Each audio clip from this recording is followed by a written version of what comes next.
Lors de la lecture du testament de mon père, l'atmosphère était lourde, presque étouffante.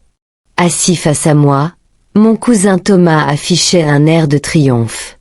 Son costume impeccable, sa montre luxueuse. Tout indiquait qu'il nageait dans l'opulence, et cela m'inquiétait. Lorsque l'avocat, maître Lemoine, entama la lecture, Thomas ne put s'empêcher d'éclater de rire. « J'ai déjà pris l'argent et tout dépensé, alors bonne chance », lança-t-il avec arrogance. Un sourire discret passa sur les lèvres de l'avocat, qui fit alors glisser un dossier sur la table. « En réalité, vous devriez peut-être lire ceci d'abord. » L'assurance de Thomas vacilla. Son sourire s'effaça dès qu'il parcourut la première page. Ses mains, un instant plutôt sûres d'elles, se mirent à trembler légèrement. « Qu'est-ce que » bredouilla-t-il. Maître Lemoine ajusta ses lunettes. « Ce que vous tenez entre les mains, c'est la preuve que votre oncle n'était pas dupe. Il avait prévu votre petit stratagème, et il a pris ses précautions. » Un silence pesant s'installa. Je savourais cet instant, tandis que Thomas réalisait qu'il n'avait pas gagné. Il s'était piégé lui-même. L'avocat, un homme aux tempes grisonnantes et au regard perçant, déplia lentement un document épais. L'air grave, il commença la lecture d'une voix posée. À chaque mot, le sourire de Julien s'élargissait. Puis, contre toute attente, il éclata de rire. « J'ai déjà pris l'argent et tout dépensé, alors bonne chance », lança-t-il, son arrogance éclaboussant la pièce. Son rire résonna un instant avant de mourir dans un silence pesant.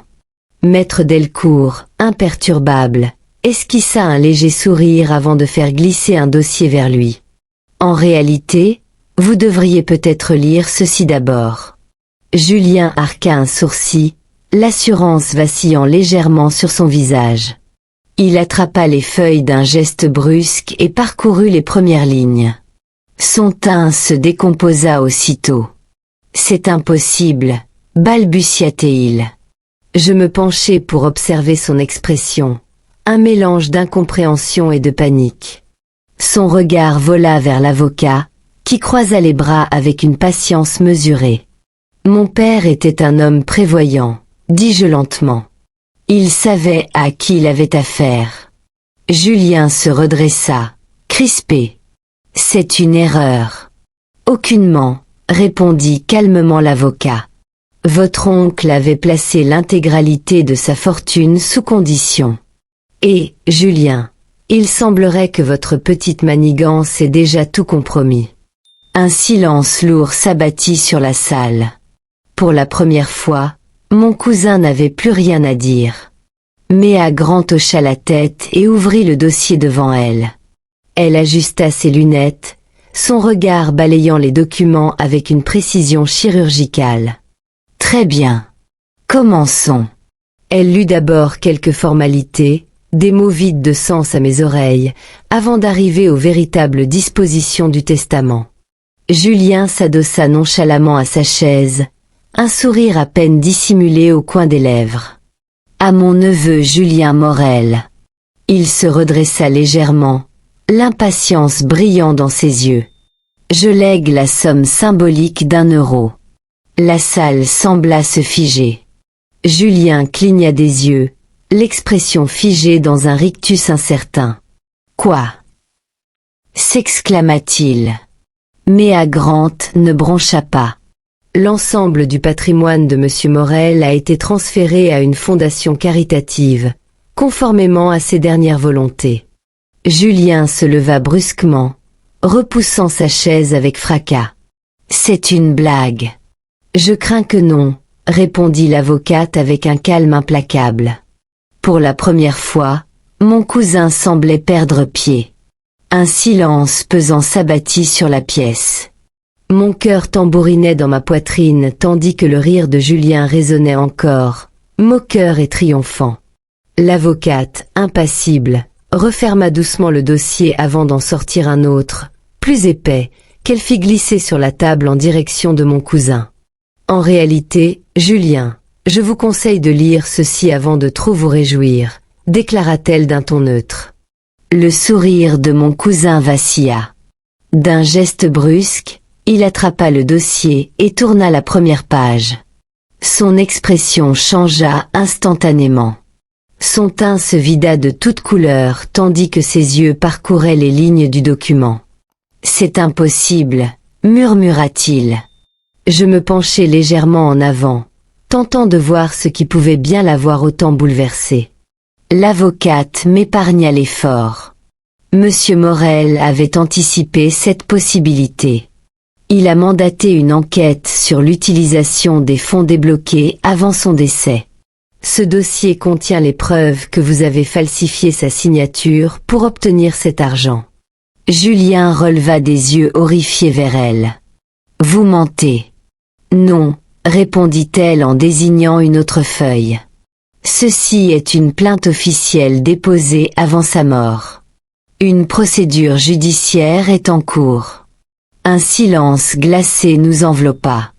Mon cousin venait de réaliser que son triomphe n'était qu'une illusion, et que l'ombre de mon père continuait de peser sur lui, même après sa mort. Julien feuilletait le dossier avec une nervosité croissante. Ses doigts tremblaient légèrement tandis que son regard parcourait les pages remplies de documents officiels, de relevés bancaires et de correspondances signées. « C'est une blague », souffla-t-il, les yeux écarquillés. Maître Grant croisa les mains sur la table et reprit, imperturbable. « Non, monsieur Julien. Mon client, feu monsieur Morel, connaissait parfaitement votre nature et vos intentions. Il avait anticipé votre tentative de détournement et a pris ses précautions. » Julien releva la tête, furieux. « Des précautions ? Oui, confirma Maître Grant. Cet argent que vous pensiez avoir volé, il était traçable. Chaque transaction, chaque retrait a été surveillé. Et comme vous pouvez le constater, votre signature sur les documents de transfert ne correspond pas à celle de monsieur Morel. » Julien pâlit encore davantage. « Qu'est-ce que ça signifie ? » Que non seulement vous avez déjà tout dépensé, mais que vous allez devoir répondre de vos actes devant la justice. Un silence pesant tomba sur la pièce. Pour la première fois, mon cousin ne trouva rien à répondre. Julien déglutit avec difficulté. Son assurance insolente s'était évaporée, remplacée par une panique visible. Ses yeux couraient sur chaque ligne, comme s'il espérait y trouver une échappatoire. « C'est un mensonge !» s'écria-t-il finalement, jetant le dossier sur la table. Maître Grant haussa un sourcil avant de tapoter calmement le dossier du bout des doigts. Tout est authentique, vérifié et légalement enregistré. Votre oncle a fait appel à des experts pour s'assurer que chaque détail soit inattaquable. Je sentais la colère monter en moi. Mon père avait toujours été un homme avisé, mais jamais je n'aurais imaginé qu'il irait jusqu'à tendre un piège aussi élaboré. Vous avez fait croire à Julien qu'il avait accès à l'argent, dis-je lentement. Exactement, confirma Maître Grant. Les fonds qu'il a dépensés provenaient d'un compte surveillé. En réalité, il n'a jamais touché un centime de l'héritage réel. Julien se leva brusquement, renversant sa chaise. Vous ne pouvez pas me faire ça. Ce n'est pas moi, rétorqua l'avocat avec un sourire. C'est votre oncle. L'atmosphère était glaciale.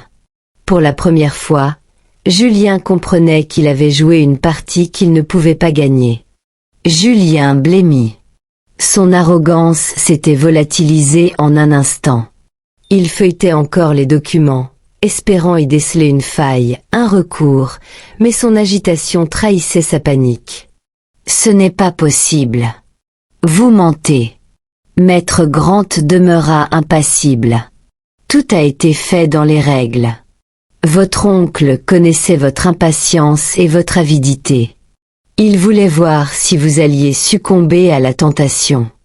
Vous l'avez fait, et vous avez tout perdu. Julien lança un regard furieux vers moi, comme si j'étais responsable de son malheur. Et lui, il obtient tout? Maître Grant se tourna vers moi avec un léger sourire. Pas exactement. Votre père avait une dernière volonté.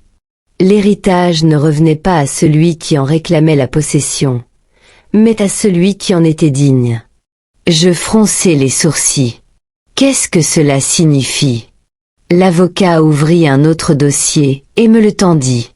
Mon cœur s'emballa en découvrant son contenu. Il ne s'agissait pas seulement d'argent, mais d'une responsabilité bien plus grande que je ne l'avais imaginé. Oh, mais nous le pouvons, coupa Maître Grant avec un calme implacable. Julien agrippa les papiers comme si les froissés allaient changer leur contenu.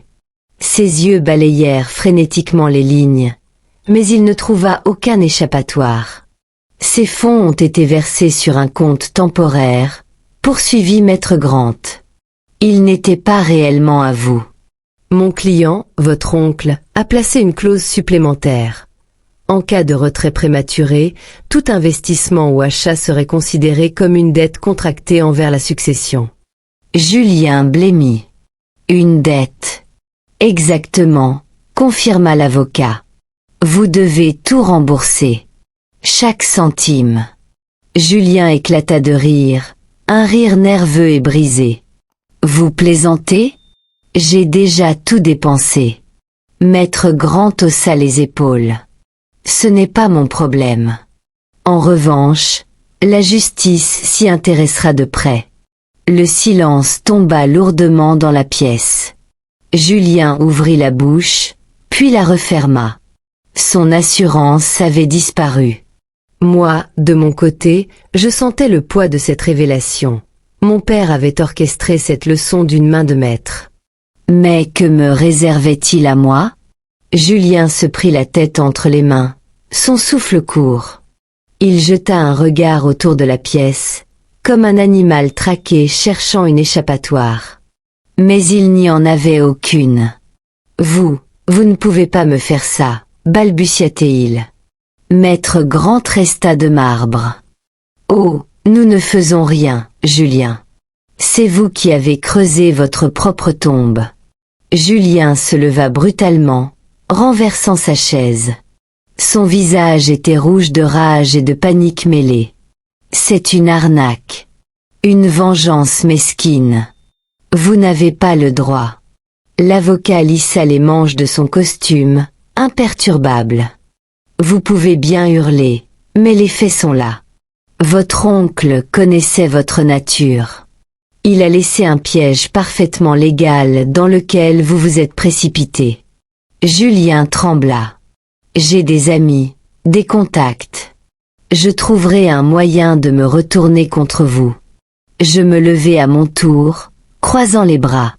Alors trouve vite, parce qu'en attendant, la justice s'occupera de toi. Il me lança un regard assassin avant de détourner les yeux. Il savait qu'il était fini. Plus de richesse, plus de pouvoir, plus de vie facile. Juste des dettes et des ennuis. Maître Grant empila les documents devant lui.